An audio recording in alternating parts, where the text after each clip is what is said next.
Nos acompaña para conversar sobre diversos temas, lo que ocurrió durante el fin de semana desde La Habana, el opositor, activista político cubano, director del Estado de SATS, Antonio Rodiles. Antonio, ¿qué tal? Bienvenido, buenos días. Buenos días. Bueno, buenos días para ustedes y gracias nuevamente por la invitación de estar en el programa y a todos los radio oyentes también. Estaba viendo una información y la comentaba anteriormente con los oyentes, Rodiles, sobre la seguridad del Estado cubana ha detenido a una serie de damas de blanco junto a madres de presos políticos. El 11 de julio estaban protestando pacíficamente. La mano represiva se está extendiendo. Cuéntanos un poco lo que ocurrió en el día de ayer. Bueno, una vez más el régimen ejerce la represión y la violencia contra personas que pacíficamente quieren manifestarse respecto a toda esta situación que está ocurriendo a partir después del 11 de julio, los arrestos, los juicios estos de escarmiento que son realmente abusivos y lamentablemente vemos una y otra vez repetir esa historia, ¿no? Es algo que ha sido recurrente en los últimos 11 o 12 años que el régimen no permite la más mínima manifestación y este domingo ocurrió algo similar.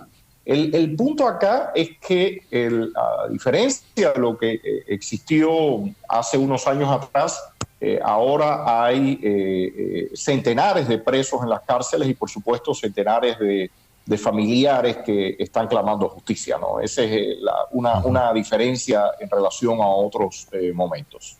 Claro. Yo mencionaba las damas de blanco, todo el mundo las conoce, ¿no? Iniciaron sus manifestaciones, sus protestas cuando los arrestos de sus esposos, de familiares, en 2003, cuando la Primavera Negra del grupo de los 75, hablamos del 2003 y vamos ahora al 2022, lo que está ocurriendo, y regresan a sus manifestaciones dominicales. El tema de los procesos contra los manifestantes del 11 de julio, ¿qué es la última información que se está manejando? Bueno, siguen. Estas semanas también continúan. Está el de San José, también de los hermanos Perdomo, Martín Perdomo, que son dos jóvenes. La madre ha sido bien activa y su familia. Bueno, para el mismo patrón de comportamiento, ¿no? Las penas las más altas posibles para, según mi visión, después ir a un canje ya sea con los países o los actores políticos que deseen intervenir. El punto que hay acá, Félix, y no quiero dejar de señalar en referencia a la primera parte de las acciones, como ustedes recordarán, durante unos años estuvimos también, ya no solamente las damas de blanco, sino también la plataforma del Foro por los Derechos y Libertades, saliendo también cada domingo activistas, mujeres y hombres, en la campaña que se llamó Todos Marchamos. El punto fue que después de un largo periodo donde cada domingo se repetía el mismo patrón, el régimen logró cansar a la opinión pública y por no recibir tampoco, y es parte de lo que me gusta repetir en cada uno de tus programas casi, por no recibir tampoco todo el apoyo que necesitaba, esa campaña fue cayendo y muchos de esos activistas terminaron yéndose del país. Mi temor es que el régimen, apelando de nuevo a ese cansancio de repetir una y otra semana lo mismo y que sin que exista un apoyo fuerte desde afuera, las familias y los activistas nuevamente caigan en la misma situación y logre abrir la compuerta y que la gente escape y una vez más jugar esa misma estrategia de represión y después apertura para disminuir la presión interna. Es un punto que creo que es importante señalar. Claro, esto es la tradicional válvula de escape, ¿no?, que ha usado el régimen a través de los años, ya sea con el pueblo en general o con muchos de los opositores. Ahora, tú acabas de decir, si no se tiene el apoyo debido desde afuera, ¿qué se puede cambiar? ¿Qué se puede hacer desde tu punto de vista para que esas manifestaciones no queden en nada? Bueno, yo creo que lo primero es que todos los reflectores deben estar acá. Redes sociales, medios, así como en este programa, las invitaciones recurrentes para uno ir contando y ir hablando sobre la problemática. La visualización sobre los distintos actores, que realmente tomen las cámaras, que se sepa quiénes son esas personas, que no solamente se hable en general de presos políticos porque sin rostros, sin nombres, sin un ser humano o incluso seres humanos, incluyendo la familia detrás, eso cansa muy rápido. Ese es un punto. La otra parte es que los gobiernos deben reconocer como actores legítimos de la oposición y la sociedad civil a nosotros, a nuestros grupos, a nuestros activistas, a esos presos. Porque de lo contrario el régimen es que sigue apareciendo como el rostro de Cuba como país, y los activistas y los opositores sí aparecemos, pero esporádicamente y no con el énfasis que se amerita. Y lo otro son los apoyos. He visto varias iniciativas para apoyar a la familia, a los presos, pero definitivamente se necesita mucho más, se necesita muchísimo más apoyo para que esas familias no se sientan solas y que a su vez el resto de la población no vea el altísimo costo que se paga cuando uno se enfrenta a estos sistemas. Yo creo que hay muchas cosas que se pueden ir haciendo también, por supuesto, iniciativas que van apareciendo en la marcha, pero sí debe haber un foco en esta situación que está anterior y sobre todo en la preponderancia que deben tener esos actores internos que están en el campo de batalla. Cuando hablas de esa oposición cubana, ¿le pondrías a una figura un nombre y un apellido que sea representativo, que sea la cabeza visible, ¿no?, de la oposición? Vamos a Venezuela, Juan Guaidó. Claro, en el caso de Guaidó, eso vino a través de la Asamblea. En el tema de Cuba, ¿cómo se haría? No, el tema de Cuba es un tanto distinto, Félix, porque definitivamente venimos por un camino distinto. Claro. En Venezuela viene deteriorándose y rompiéndose la democracia y ya esto es lo que queda de la antigua democracia. En el caso de Cuba, ellos la rompieron completo y es la construcción de casi cero.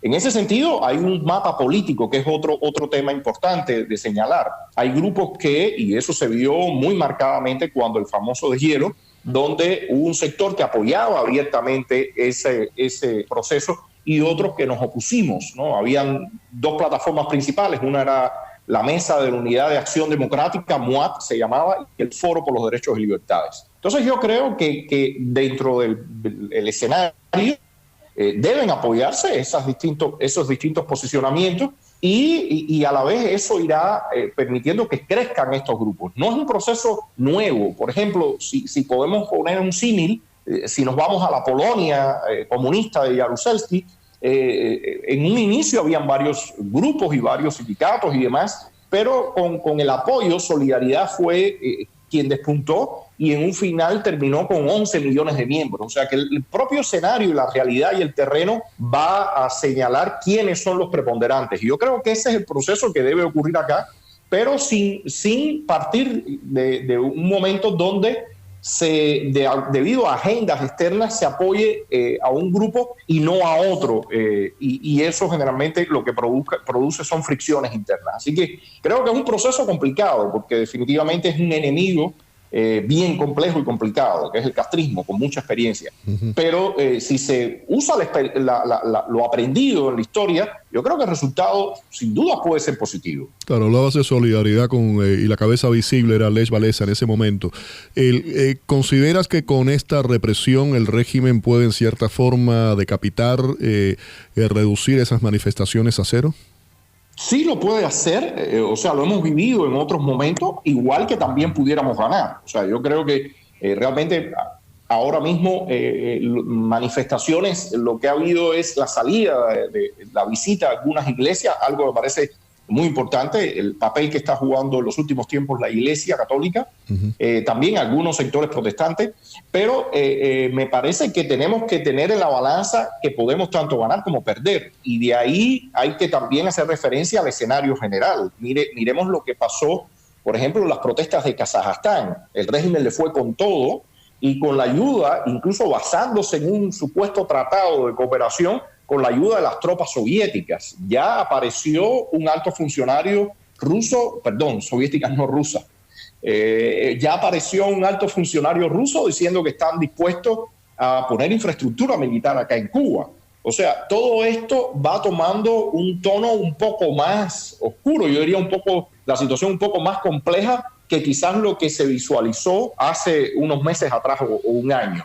El escenario en Cuba se está haciendo cada vez más complejo en la medida que también el escenario geopolítico se va complejizando a nivel global. Claro, hablando de esos escenarios que tú estás ahora exponiendo, ¿qué ocurriría entonces con la oposición? Es una pregunta importante, Félix. En ese escenario el tema opositor y activismo es difícil porque el régimen sin duda va a tener un apoyo que hasta ahora no sentía, por lo menos simbólicamente. Y en ese sentido entonces la oposición necesita aún más apoyo. Y por eso me gusta tanto hacer referencia a los años 80, en los años 70 y 80. En los 70 el comunismo parecía imparable a nivel global. Y la Unión Soviética con sus aliados en todo el planeta. Aparecen tres figuras claves en la historia reciente de la humanidad, que es Juan Pablo II, Margaret Thatcher y Reagan, y ellos deciden brindar todo el apoyo y sobre todo se brinda muchísimo el apoyo en Polonia, de donde era el Papa, y donde estaba ese pequeño sindicato, otros más, pero ese pequeño sindicato Solidaridad.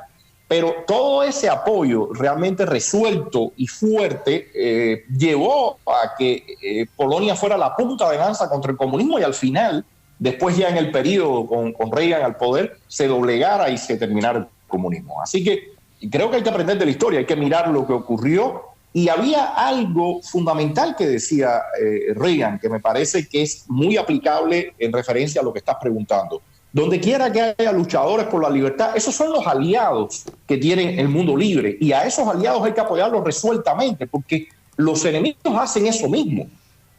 Sí, Antonio, parece ser que... Sí, no, decía, pensé que se había cortado. Hacen eso mismo y si no se brinda todo ese apoyo, bueno, sabemos quién va a ser el ganador. Claro.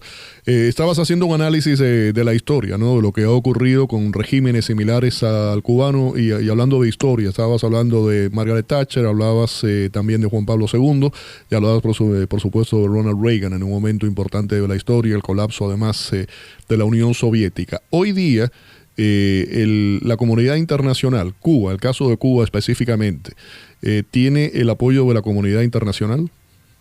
Yo diría que muy pobre e incluso en algunos momentos netamente simbólico. Hace unos meses atrás, unas semanas atrás, se escuchó la resolución aquella del Parlamento Europeo que condenaba al régimen, pero todo quedó ahí. Uh-huh. Y al punto que queda ahí es que las empresas españolas, por ejemplo, siguen con sus negocios y siguen incluso reclamándole a los propios Estados Unidos la no aplicación de algunos capítulos de la ley Helms-Burton que sanciona a esas empresas, a directivos en el momento de ellos ir y viajar a Estados Unidos. A mí me parece escandaloso que existan compañías o empresas como Meliá o Iberoestar que de momento aporten dinero a la construcción del centro de estudios Fidel Castro y que a su vez esas empresas estén dentro de Estados Unidos con todos los negocios. Incluso otro punto, están algunos de esos hoteles en terrenos o propiedades confiscadas por parte del régimen cubano, robadas. Sin embargo, esas empresas tienen presencia en Estados Unidos, incluso ahí en la Florida, y no pasa nada. Yo creo que eso muestra una flojeza o una flojera tremenda por parte de los sistemas democráticos que les permiten a esas compañías lucrar en situaciones de tiranía y también tener presencia en sus territorios. Ya para terminar, Antonio, una última pregunta quería hacerte. Siempre a través de los años se dijo hay que esperar que los Castros, Fidel, Raúl, desaparezcan físicamente para que haya cambios sobre el terreno en Cuba. Fidel murió, Raúl vive, pero está ausente, al menos desde el punto de vista del frente que se le da a la población, está ausente en la mayoría de las decisiones dentro de Cuba. No digo que no esté manejando los hilos detrás del poder, pero por lo menos esa fachada no está allí. Díaz-Canel puede mantener ese liderazgo o se equivocaron aquellos que decían que sin los Castros la revolución caía. Bueno, no, Díaz-Canel solamente es el rostro. Evidentemente el poder está en Raúl Castro todavía, como tú mencionabas, manejando los hilos detrás del telón, pero sobre todo sus herederos, Alejandro Castro Espín, López Calleja y todo ese círculo de amigos o hijos de sus amigos. Sí. En ese sentido, lo peligroso acá es que el neocastrismo hasta ahora va en marcha. no para nada se ha logrado afincar y establecer, porque toda esta profunda crisis que se está viviendo, el tema de la inflación desbordado, que da para otro programa, el descontento y la frustración por parte de la gente, el ellos tener que estar aplicando esta herramienta de escarmiento con el tema de la represión y los juicios, dice que para nada ese neocastrismo está establecido. Pero lo peligroso es que si no existe una posibilidad de reemplazo, una oposición articulada y con músculo, independientemente que ellos estén débiles, pero si nosotros estamos más débiles, no podremos sacarlos del poder. Me parece que apostar a que ahora muera Raúl Castro y después de eso sí viene el cambio, me parece que es irrealista. Por supuesto que van a haber nuevos conflictos cuando no esté Raúl Castro, pero estos individuos, uno pudiera hacer el símil con los cárteles de la droga, ¿no? Ellos se fajan entre ellos, pero saben que hay límites que no pueden exceder porque sería autodestructivo. Claro. Se pensó que en Venezuela los conflictos que existieran en la cúpula a raíz de las sanciones económicas y de la crisis llevarían a la caída del chavismo y se vio que no. Así que me parece que este es un tema a discutir a profundidad, pero desde un primer criterio te diría que no necesariamente la muerte de Raúl Castro implica el fin del castrismo. Uh-huh. Antonio, un placer escucharte aquí en el programa. Muchísimas gracias.